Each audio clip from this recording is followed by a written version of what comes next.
Hey guys, this is Tepco Cycle Repair. Today I'm going to be putting on a steering stabilizer on this 97 E350 or Econoline club wagon.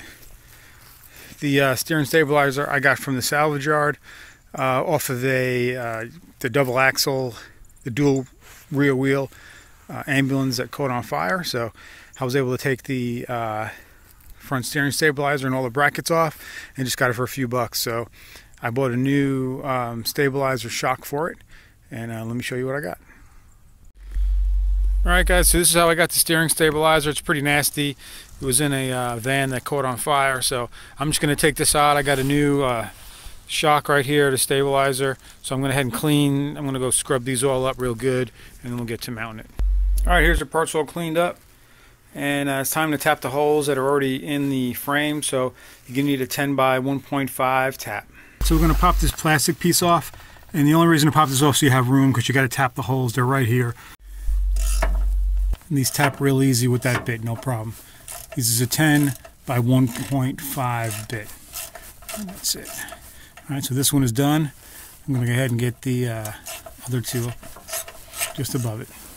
Alright guys, just so you can see, this right here is a tight fit because you got the fan shroud is right here, and the here's the end of the wrench and here's the fan shroud. The other one's higher than that. You can't get a standard tap in there, so I'm using the tap, and this is a 7mm 12 point, and I'm able to get on the end of the tap and just slowly working it in so I can get these tapped.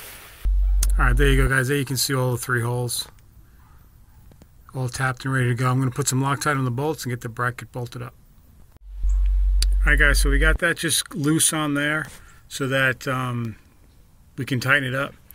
Got to put the shock on, the stabilizer on there to make sure it's the right angle. We got this one mounted up here. Loctite on the 3 bolts is 1, 2, and then 3 is right underneath there. All right, so I'm just going to pull these bolts that I have holding. These are just loose in here. Take those out, and this one off right here, and get the shock mounted. And here's a new stabilizer, and this is from Napa, and that's the part number right there. SC2955, which is the same as the Monroe.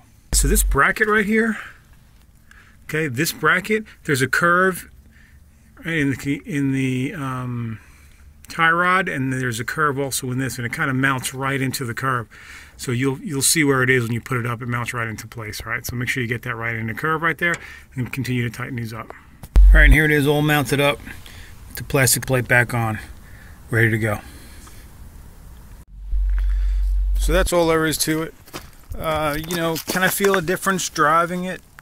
Nah, I don't feel anything. I guess you're really not supposed to feel a difference, right? If your van is set up right and you don't have any problems with the way it drives, the stabilizer is there to help you out in case you get into trouble. If you hit puddles of water, if you hit bumps in the road that want to yank the wheel, I mean, that's what it is for. It's not, made to help problems in your steering. Get that fixed first. So it feels the same, which is good.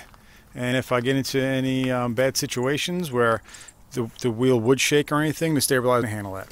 So guys, until next time, keep scouring those salvage yards to look for parts like this. It's an easy, quick add-on. Please like, subscribe. I'll see you on the next one. It's Tepco Cycle Repair.